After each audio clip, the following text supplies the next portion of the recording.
Hey folks, welcome back to the channel. Today we have something super cool for you. If you notice over my shoulder here, this is the new KYMA K7. People at KYMA reached out to us and asked us would we do a review on the new K7. And I told them, I said, I'd like to, but let me get familiar with it first before we put the word out, because we really value the depth of our content and the credibility that we bring. So we wanted to have it for a few weeks to get to know the boat.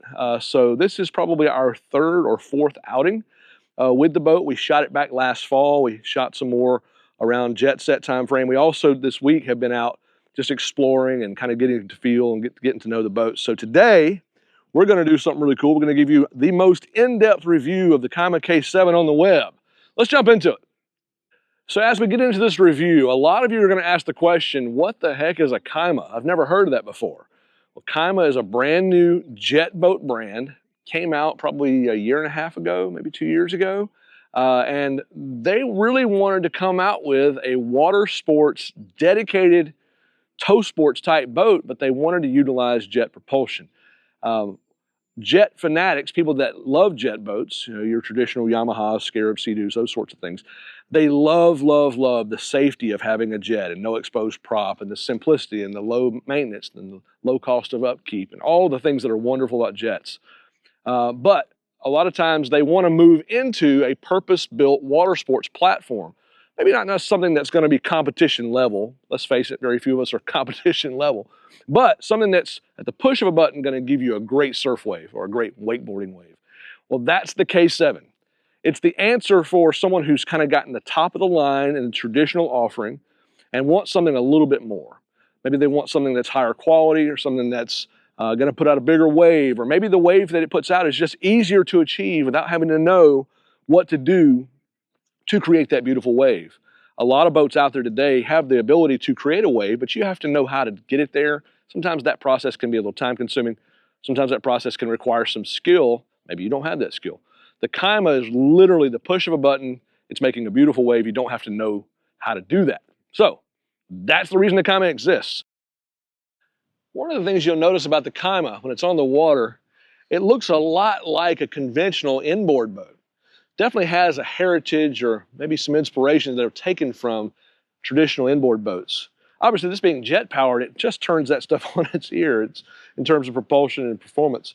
This boat can run 40 mile an hour plus. It can turn on a dime, lots and lots of fun, but also it can do water sports really, really well. We're going to do this walkthrough real fast. First of all, back here on the swim platform, check this out.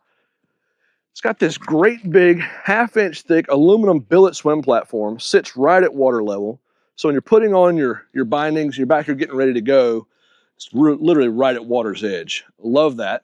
Underneath the corner here, there's a boarding ladder. So if you want to get on, it's easy on, easy off. But honestly, you can just come up and just sit. It's easy access. Love that feature. Also, something that is not talked about a lot, but we talk about this quite a great deal on this channel. Right down inside here, this is access to the jet pump, and on top there's actually a pump clean out. So if you were to suck up debris, stick, whatever, it's easy to clear it topside without having to jump off the boat and try to swim underneath, which can be dangerous. Also, another point, I want to show you a different perspective now. Underneath the boat, you'll see the intake grate, and the intake grate has a lot of these little tines that are separated by about maybe a 1/2 inch or so of clearance. Because of that, you're able to restrict the flow in the pump, larger debris like sticks and seagrass and things like that. Other jet boats that we've seen, those tines can be wider apart, so a little easier to get clogs in there. So just as something we've noted with this particular jet pump, man, this thing is commercial grade. It is like yacht level quality, high-end stuff. It's like a 231 millimeter pump, like it's huge. Single turbine, by the way, single jet. But having that clean out access is something that's really very rare in the business, and we want to talk about that. So that is a super cool feature. Really, really like that. Also back here, while we're talking about the jet pump, the steering cables, the lack of steering cables, this boat doesn't use steering cables. They use a electronically controlled steering system that doesn't require the replacement of steering cables or reverse cables that you might see with traditional boats. Those regular steering cables can rust or corrode over time and require replacement. This boat, as part of its value offering, considering it is a more expensive platform, one of those pluses that you're going to get is not having to replace steering cables, not having to replace reverse cables. They're really great. Also, right here on this lid, if you'll notice, there's a kill switch right here. So if you were to somehow come back here and want to get into that pump clean out, you can't do that with the engines on. Obviously, it poses a safety risk. So by opening this hatch up, you're going to deactivate the kill switch, and that's going to shut the engine down. Obviously, if you're going to start the engine, you need to first shut the lid, and that's going to allow you to get the engine started. That kill switch is now closed. For towing tubers, talked about this being a Watersports boat. Got a nice connection point right here in the back to tie off your tubing rope. You'll also see these little spheres right here, these little knobs. These are great for connecting a GoPro camera or any kind of action camera. You get that really cool kind of water level shot. That's really great. They all come with that feature. The swim platform all the way is by the way, it's structural, meaning that the boat actually can be lifted with the swim platform and by the swim platform. And there's tie-down points connected into the swim platform, so when you're ratcheting down to your trailer, actually are connecting to the swim platform, so it's super tough. Right here by the back here, you'll notice there's a little handle. If I pull up on that handle, I have access to our skis, possibly some of your boards, or maybe just wet storage, whatever you want. This is a humongous compartment. Also, down inside this compartment, there's a board. If you take this board out, there's access to some of your mechanical, including a seacock valve. In case you were to have any kind of issue, you can quickly shut that seacock valve, obviously prevent water from coming in the boat. So very thoughtful. For saltwater boaters, you'll really like this. This is a quick disconnect flush port, so you're able to connect your garden hose. When you get the boat out of the water flush, you're going to be able to flush out the exhaust system. Another noteworthy part of this whole conversation here is that the engine is closed loop cooled, so it's going to have its own coolant inside. You're not going to bring the salt water inside the engine, but the exhaust is raw water cooled, so you're going to need to flush the exhaust after every use in salt water. A couple more cool features over on the swim platform. Cup holders. These double as rod holders, and it does it on both sides. And those rod holders, really they're there for using a sunshade. That's what they're designed to do, is put a sunshade out here and kind of bring this sun, get you some protection here when you're sitting out there. But you can put some rods out there if you want to cast a rod, maybe try to catch a fish. So both of those double as cup holders and rod holders. On this side, you have access to a little billet knob here. This is going to be your stereo control. So if you're playing your tunes, you want to control that right there. Also, these really nice, chunky cleats. These are really attractive. They look great with the boat. Super heavy duty. They are pop-out cleats. You'll see those all around the boat. I think there's a total of 5 of them that I've counted. Seat cushions are great. We've got some seating back here. It creates kind of a patio effect, so you can sit probably comfortably 2 smaller people here, 2 smaller people there. If you want to go full-on lounge, come up here with the seats folded up. Now you can sit up here, another one down there. If you want to lay it out flat. Same thing.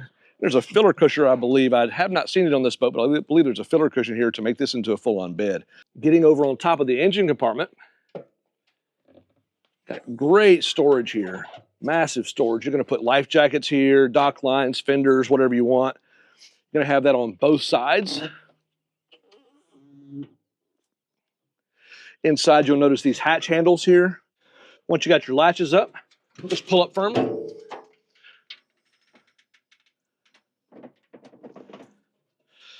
What you're looking at here is a Inmar Raptor supercharged 575 horsepower engine. It's available also in a non-supercharged 440 horsepower version. Also noted that on the supercharged engine, you're going to want to run super unleaded fuel. I believe on the naturally aspirated, you probably can get by with the 87 octane. It's going to have a 60-gallon fuel capacity, and we ran this boat last year during Jet Set here in Panama City. We're running usually an hour and a half out, hour and a half back. We found there was more than enough fuel while cruising at average cruise speeds of about 35 miles an hour. Boat was able to get over to where we needed to go on a full tank. They gassed up and then came back, of course. But yeah, definitely got some range to it. You'll notice this is all aluminum, welded and powder coated. Super durable stuff. Fire suppression system built in. Notice down low inside this engine compartment, we've got the big fat sacks. On both sides, they're plumbed in. They're in the rear and they're low. So it's great because they are not going to consume a lot of storage space inside the boat. Now, as we get ready to go into the boat, I want to show you a couple things right away. You'll see that you've got this EVA non-skid material here that kind of covers the whole boat. Comes standard with all boats that we have seen. I don't believe it's an option. I believe it's a standard feature. So really great non-skid. The wetter it gets, the better the traction. It's got this cool laser pattern. It kind of looks like the logo, so it fits and flows well. As we get back up into the back side of the cockpit here, you'll notice you got some cup holders here. There's 2 more down low we talked about earlier. And as we go through the boat, there's a total of 12 cup holders. So that's super cool. Back along the back side of the tower, you'll notice that there's a couple different ways you can connect your water sports, whether it's skis or tubes, maybe some wakeboards. You can connect at the top here. Up underneath here, you see this little tie point here. You've also got connections on both sides. And once again, we're seeing these little spheres, these little globes to connect your action sports cameras. Super cool. Up on top of the tower, something that I really like a lot. You'll see this in more traditional water sports boats. It has pockets for your wakeboards, pockets for your surfboards.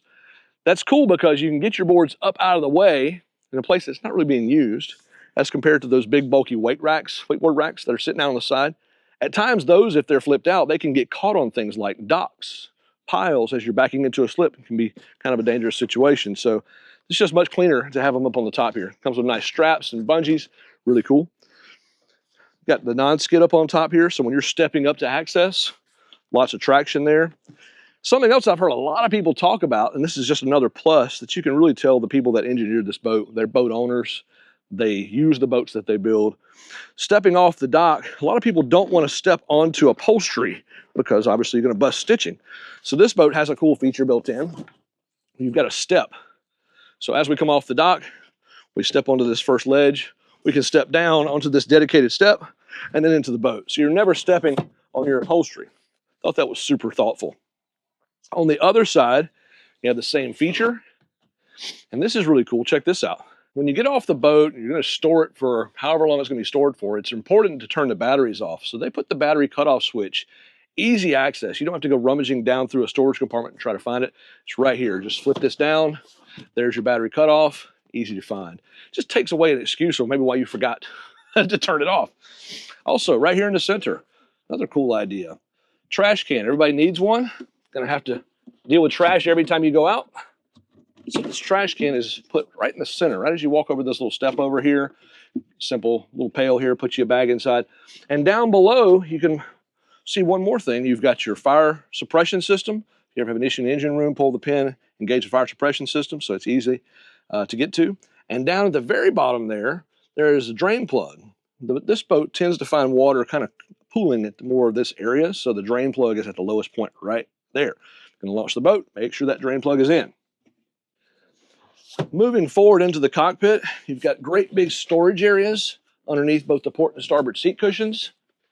You'll find your batteries over on this side here, and I believe this comes with a battery management system, so it's really cool. Once you get it back home, you just plug it in, the battery's going to be kind of trickle charge all the time. Tons of storage there. What's cool about it is not being consumed by ballast bags, so you get that full storage. It's really great. All the ballast is down below the floor. While we're talking about that, check this out. If you're going to go out wake surfing or wakeboarding on a cool morning, and you're hot, you're cold when you come back in, they've got built-in heat. Take this heater hose, stick it under your shirt, warms you back up quickly. And those are both on the port side and the starboard side. Snap it back in place.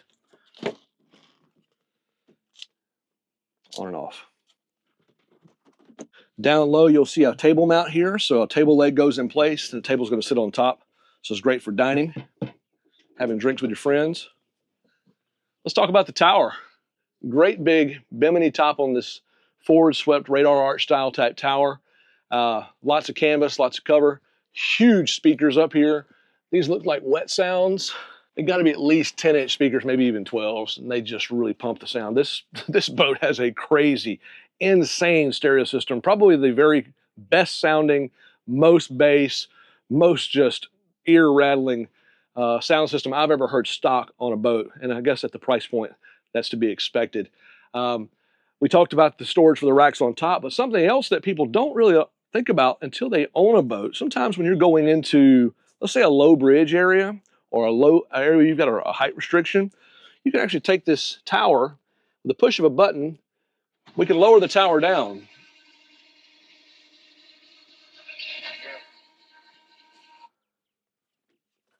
Then push the button again.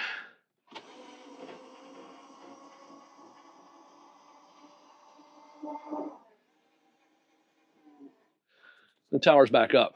That's super convenient when you're going under a low bridge or whatever height restriction you've got, so that's awesome. Sometimes towers that are on other types of boats, you have to have two people unscrew things and kind of come down real careful so you don't impact something else. This one's just really made to be simple and easy. Love that. Around the helm seat, two great looking chairs, armrests. These have the ability to slide and also rotate. Got a little handle, a little billet handle on the side. Just pull that handle, we can slide up and back. Super easy to understand how to use. Rotate using the other handle. Flip up bolster. You want to sit up over on top of the windshield there. Very comfortable. Same thing on the passenger side here. Let's talk stereo. We mentioned this earlier. One of the best sounding stereos I've heard on a boat. You're going to have, I counted the speakers out. 1, 2, 3, 4, 5, 6, 7, 8, 9, 10 speakers. The builder told us that they actually worked together with Wet Sounds to tune this boat so that you could crank the stereo all the way open, wide open, full throttle, and not have any distortion. So not that you want to do that all the time to protect your ears, but it can be done. I'm telling you, this thing pounds. It is absolutely amazing. I'm also noticing a lot of chunky billet. So you see these big handles here, these really great looking billet handles. They're all over the boat. I like that a lot. It's just like an upgraded feel compared to your more traditional tubing or tubular stainless. Like that a lot. Over on the side console here, you're going to have access to heat. You've got your storage area here. Nice big storage compartment, like you can store papers and things. Got another glove box on this side here. Big chunky billet glove box. Heavy duty stuff, really nice. Phone charger here, and this is cool because this keeps it out of the sunlight, so I like that a lot. Second phone charger over here on the driver's side. This is going to let your phone clip into place. Pretty common these days. It does have wireless charging. On the dash here, you're going to see your volume control for the stereo, and it's also controlled through the massive master screen here over off to the driver's right. You see that a lot these days with these screens kind of being right justified. We haven't talked about this, but let's talk about this. JetBoatPilot sells a lot of Seakeeper ride systems, and this boat comes factory, from the factory with a Seakeeper 525. That's really great for a couple of reasons. First off, if you don't know what a Seakeeper ride is, it's basically a ride stabilization system that works while you're underway, eliminates about 70% of pitch and roll when you're above 20 miles an hour. So if you get into rough conditions, you're going to find that the ride with a Seakeeper ride is significantly better. You're able to do a lot of cool things to make your ride comfortable, especially if you get into big water. But also, too, because this boat's a surf boat, when you set the ride tab down on the opposite of the surf side, you crank the bags up, get them full, that surf wave just gets huge. So the ride system doubles up as helping you with your surf wave. We love that. It is so cool. You'll see that in some of the videos. Tilt steering up here on the dash. Again, this is the Optimus electronic steering. So really, really cool. Over here to the right, we've got our throttle. You have the ability to go forward, neutral, and back. It's electronic. You'll see it on the dash. We'll kick the dash on real quick here so you can see some of the gauges. When we turn the ignition system on, it's going to come up with a little thing that says locked. We're going to put it in the code and hit unlock. And now it's going to give us the ability to start the engine. You'll also notice the Seakeeper ride icon up here on the top of the screen there. So we turn that on, it shows green. We've got our stereo controls, all of our important information right here on the dash. Press the button, it's going to start for us. And then press again, it'll shut the engine down. We'll get into a more detailed video of this later on, but so cool, lots of integrated features, really like it a lot. By the way, has 0 off, so the speed control is top of the line. Super great for you guys looking for dialing in that specific surf speed or particular wakeboard speed. Over on the right side, we've shown you earlier with the power up down the tower. You're going to have a USB connection for charging your smartphone. You have your lights, your bilge, your blower, and your horn.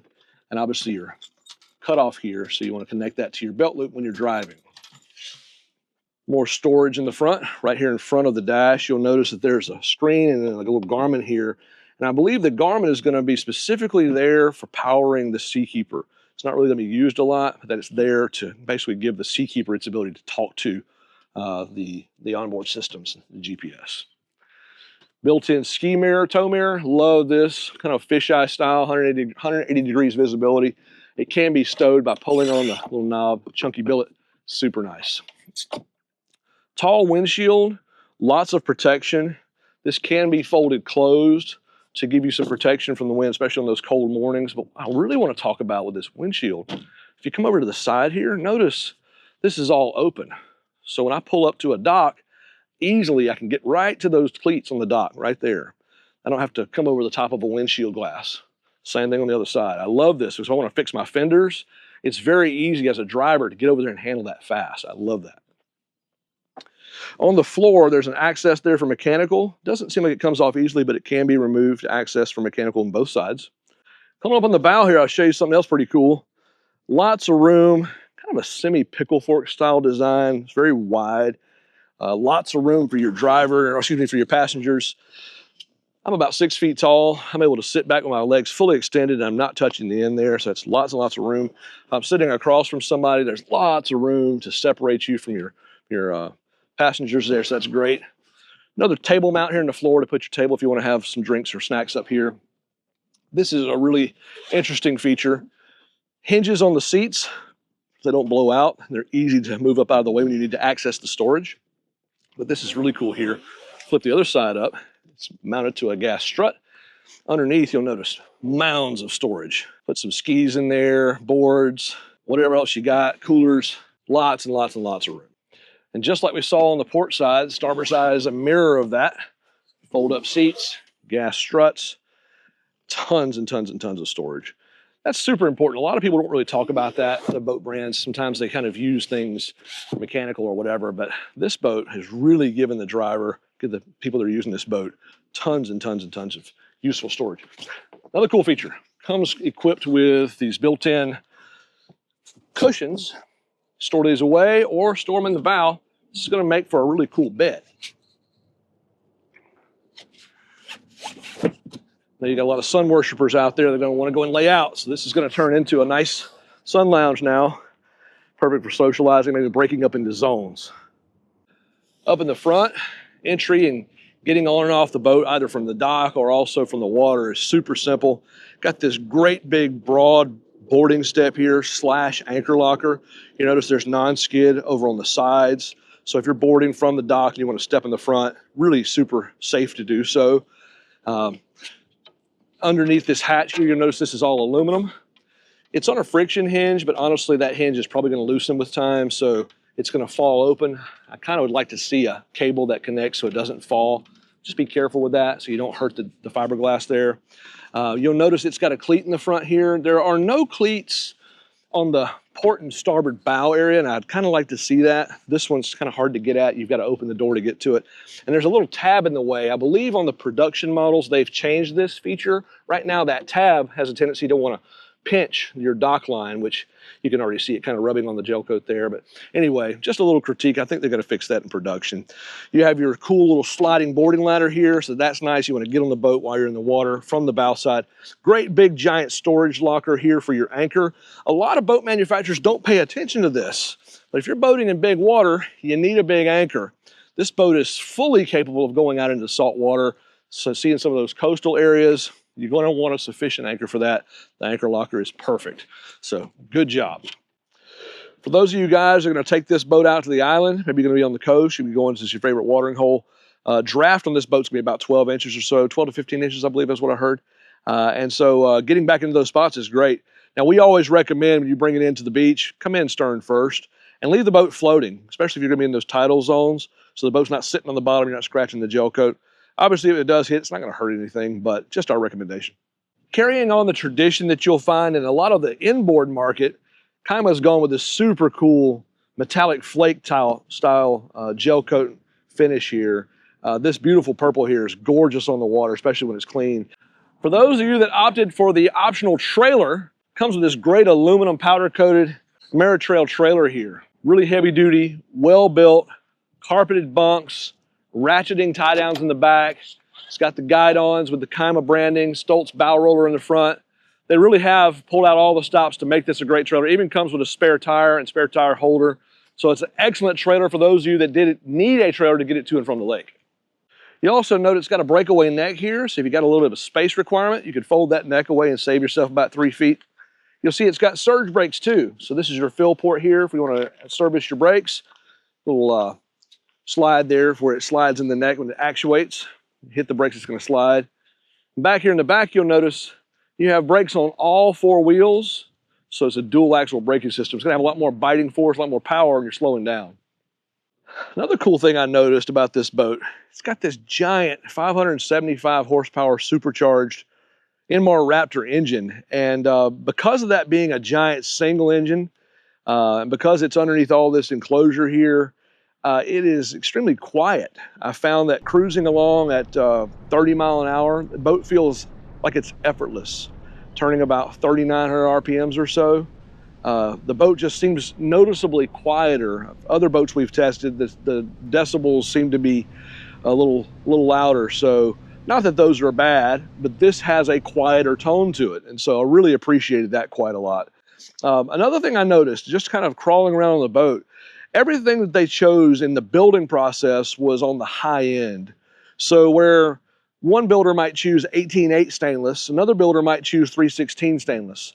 And you might say, why do I care? 18/8 stainless costs a little bit less, but it also stains a little bit more. And 3/16 costs a little more and it stains a little bit less. So you'll find a boat built with 3/16 stainless like this one. You'll have less rust that you'll see, less orangey color.